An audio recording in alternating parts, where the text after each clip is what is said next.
Of General Motors, Fritz Henderson, speaking yesterday to meet the press. 54 days and counting. The clock ticks for General Motors to submit a viable restructuring plan. GM received $13.5 billion in handouts, and now they're asking for more. GM has now filed an application for over $2.5 billion for spinoffs of the Chevy Volt. Now, Sam Kazman is a general counsel for the Competitive Enterprise Institute, and James Cattuso is a senior fellow with the Heritage Foundation. Good morning. Thanks so much for being here. Sam, let me start with you. First of all, let's just explain to our viewers here. This request for over $2 billion does not come traditionally from the government's TARP funds. This comes actually from a Department of Energy a sum or money that was put together to help create more fuel-efficient vehicles. Are you still outraged, though? Well, I think the outrage ought to be not over GM's request, but over the government's establishment of this fund. The whole notion behind this fund is that these technologies will more than pay for themselves. But the point is, if these new technologies are so good, we don't need a law that's providing a subsidy for them. And if there is a subsidy for these technologies, the betting is they're not all that good. So, you know, while I think GM ought to be faulted for its asking for this money, the fact that the government has it ready to hand out is really the worst thing about this situation. James, you agree or disagree? No, I do agree with that. In fact, I'm wondering what caused GM to think that it can get this money from the government after the President's task force really had nothing positive at all to say about the Chevy Volt or the technology behind it.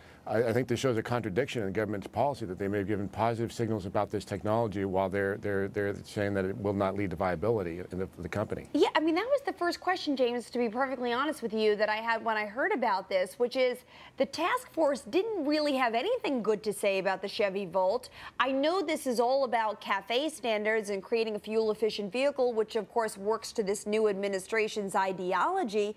But if the car's not getting good report cards now, it's going to cost $30,000 to $40,000 at a time when people aren't even buying hybrids at the rate they were buying before. What makes them think that this is where they got to put all their eggs in that basket? I think it's a conflict within the government policy, and one that probably should be expected. This is the sort of reason that why you don't want the government running a car company, because their interest will not be in serving the consumer or trying to turn a profit, which is largely the same thing, but they're interested more in making an ideological point or pushing an ideological position, and that is no way to run a car company. I mean, Sam, is this an issue here, the fact that the U.S. government would like more fuel-efficient vehicles? And granted, we have been very far behind the Japanese in getting our act together, and there is a danger, like we saw last year, that gasoline and oil prices could skyrocket once again. But is the American consumer disconnected with what Washington, D.C. is hoping to accomplish? Well, absolutely, and the disconnect really is on the part of the government, because as James put it, you've got two very contradictory policies. On the one hand, you've got these massive federal subsidies aimed at saving the industry. On the other hand, you've got these CAFE standards, which are getting more stringent by the year, and which are doubly stringent because gas has become so affordable, which I think is a great thing.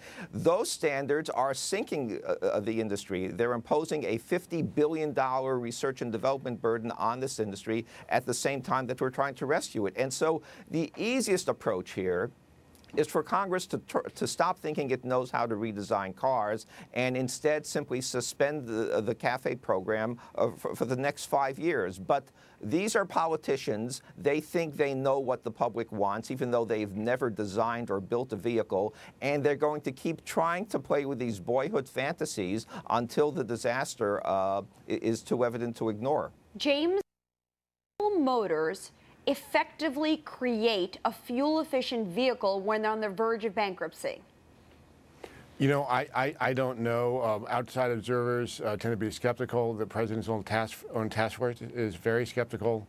But I think that the point is that the government certainly doesn't know the answer to this and can't direct the answer. We need to find that out in the marketplace without a preconceived answer from the federal government. That simply is not the way to find out. Sam, last word. You agree? Can GM create a fuel-efficient vehicle on the verge of bankruptcy?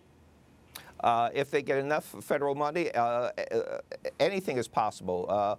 But the point is, it's not so much GM's futile quest, it's the notion by the federal government that in the face of falling gas prices, they know what the vehicle of the future should be. And the short answer is, they do not. All right. Good answers, gentlemen. Sam and James, thank you guys so much. We, of course, want to hear from you and what you